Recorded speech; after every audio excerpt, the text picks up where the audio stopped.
You might not realize this yet, but Call of Duty is one of the most played, updated, and well-recognized MMORPGs out there on the market today. Don't believe me? Think about it for a second. What is an MMORPG aside from being the world's best form of contraceptive? It's a massively multiplayer online role-playing game. So let's see how well COD fits into that classification. Abusing the easy bits first, we can definitely say, despite what some players may tell you, that COD is definitely a game and happens to be both multiplayer and online until you make the mistake of using chat to describe your teammates, which only really leaves us with two towers left to demolish: massive and role-playing. So let's take a look at the numbers. Escape from Warzone boasts an average player count of about 1 to 3 million players a day. For context, New World's current population numbers can be considered massive, since it's most definitely an MMORPG. Surely then, since Warzone has a population count that is at least 3 times as large, we can then consider it to be massive. But maybe you still don't believe me. Well then, let's take a look at some other examples.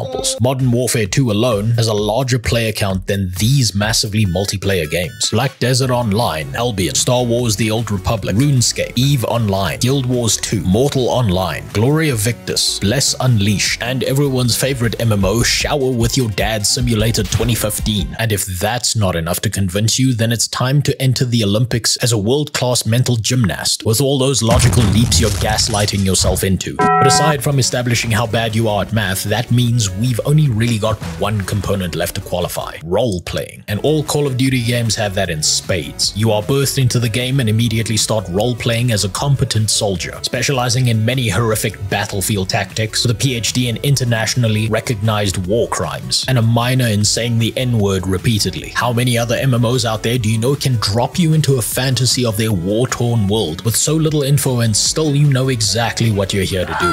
COD arguably does a better job, making you understand exactly how many 10-year-olds you are here to eliminate. Now, the naysayers will say that this doesn't count as role-playing because RP requires that you are able to be more than one thing.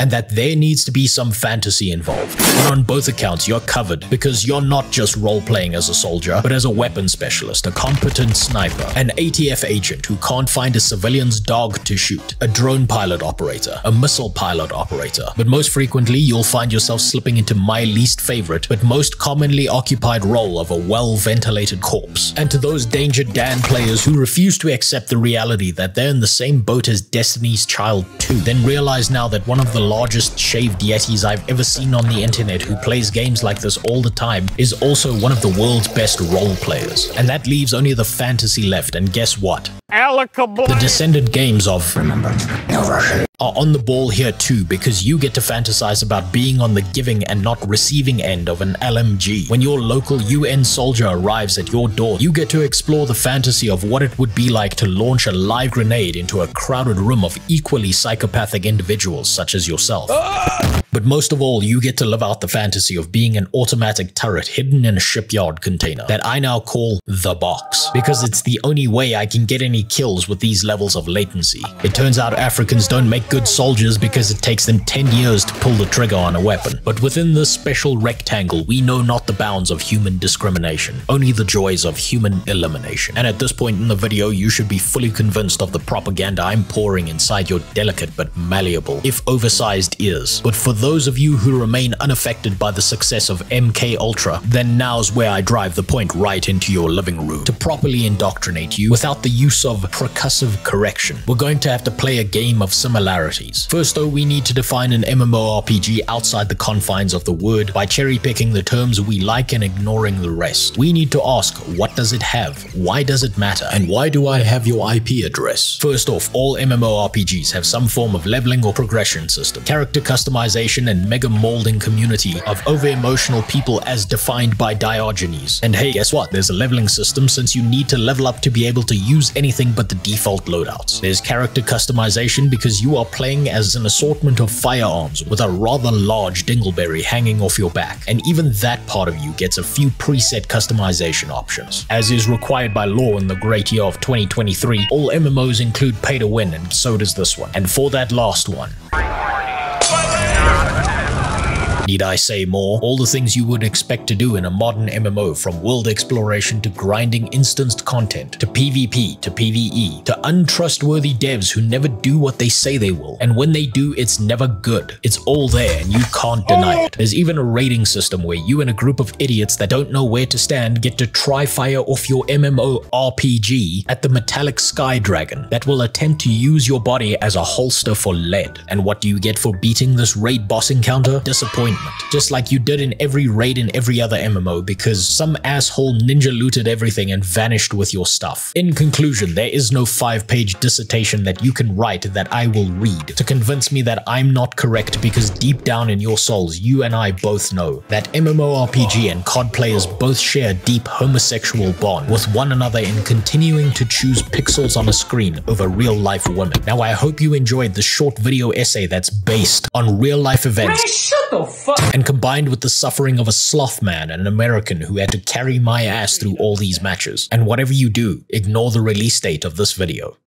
Sup fam, you've tuned into 69.9 Bussin' Radio with the most goated sauced bangers on God for real, playing only W's that slap for your glow up vibes. Now here's Doja Cat with her new song, Smack My Ass, parentheses, Dog Skull Bark.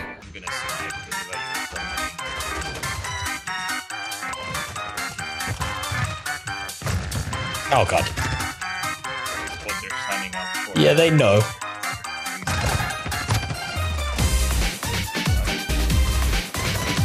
Oh god, I thought he was... Oh god damn it, I pulled out a grenade at the wrong time. You know what? And I'm dead. Always. Yeah, and... Fucking god. Oh, behind you. You just stand inside buildings. Fuck, I can't see shit. Ah, in the ass.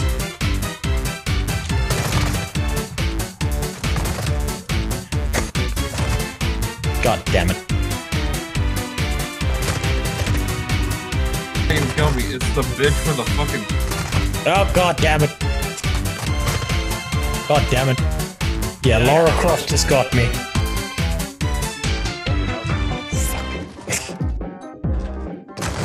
And I'm dead. I'm scared. And I got my asshole shut off. And I got killed by a fucking plane. And dead. Fuck, I don't even know where that guy was.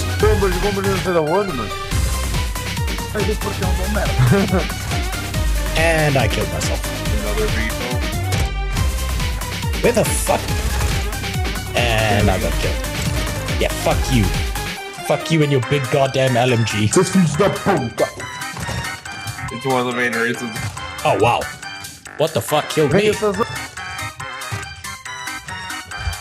What I'm learning about this MMO is that the only ability that matters is left click. At least I've got more than one kill, that's the objective.